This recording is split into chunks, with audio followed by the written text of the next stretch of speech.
중국 공산당이 과연 대만을 침공할 수 있을까요? 만에 하나를 가정할 때 러시아의 푸틴이 우크라이나를 침공했듯이 무모한 침공은 할 수 있을지 몰라도 대만을 점령하는 건 불가능할 겁니다. 왜냐고요? 과거 침략자들의 실패 사례를 보면 그 이유를 정확하게 알 수 있는데요.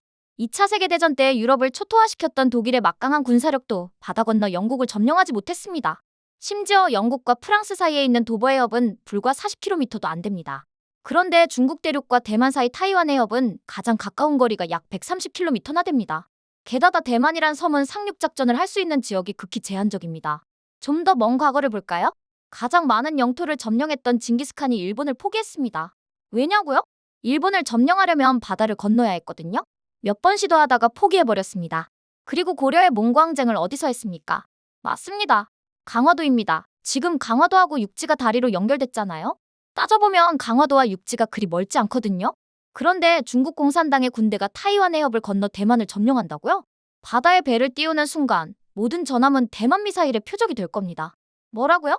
본토에서 미사일로 대만을 쑥대밭을 만들고 상륙하면 된다고요? 만약 중국 공산당이 대만을 침공한다면 당연히 그렇게 할 겁니다. 그 정도는 유치원만 제대로 다녔어도 알만한 얘기입니다. 그럼 대만은 호구일까요?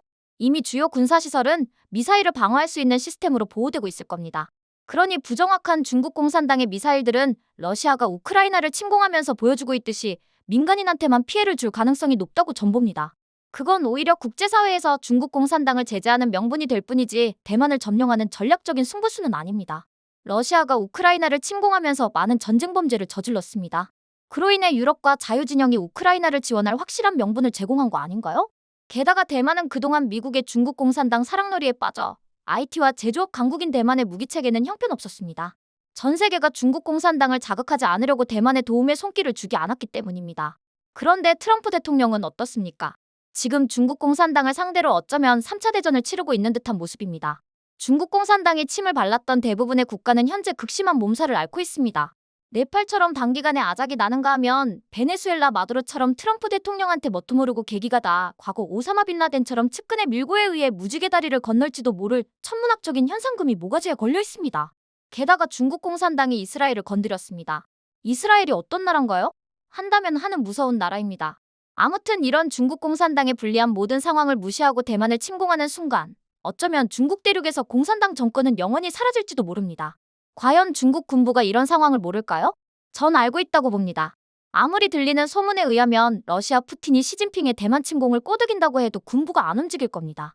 지금 중국 공산당과 중국의 군부 간의 갈등이 상당히 심각한 듯 보입니다. 누가 그랬습니다. 권력은 총뿌리에서 나온다고 말이죠.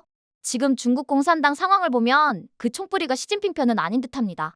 과거에는 상상도 못했던 일이 지난 전승절 때 벌어졌습니다. 뭐냐고요?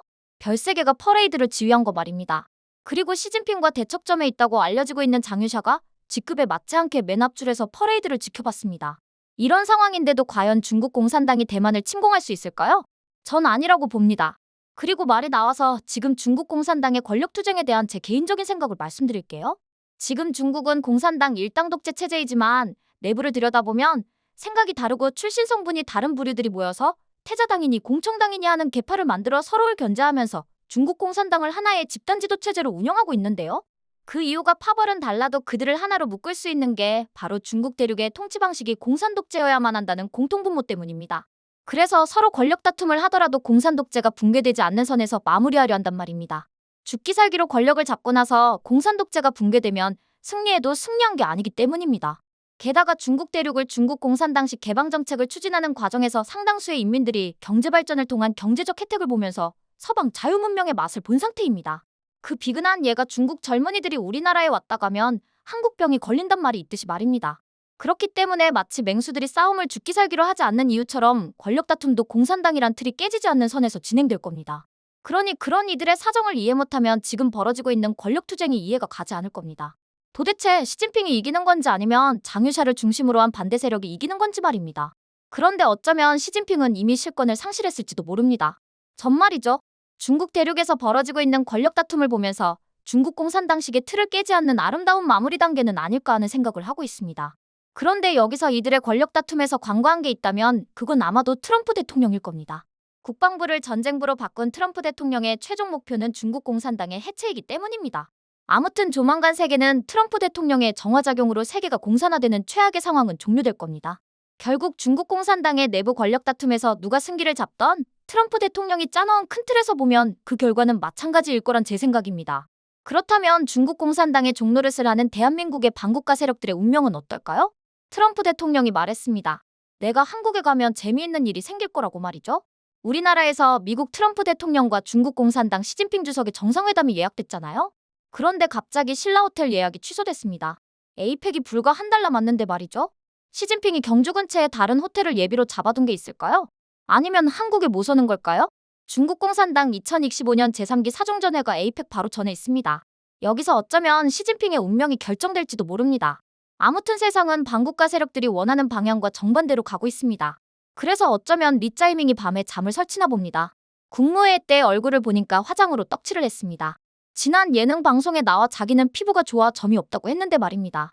그리고 방송인 김부선 씨도 아마 피부가 좋다는 뉘앙스로 말한 적이 있을 겁니다. 그렇겠죠. 눈치 하나는 빠른 사람이니까. 자신에게 닥쳐올 어두운 미래가 잠 못 드는 밤을 만들고 있을 겁니다. 그리고 그동안 중국 공산당이 고정환율 제도를 통해 꼼쳐둔 달러를 가지고 전 세계의 많은 정치인들한테 침발라놨던 건 역시 말짱 도루묵이 돼가고 있습니다.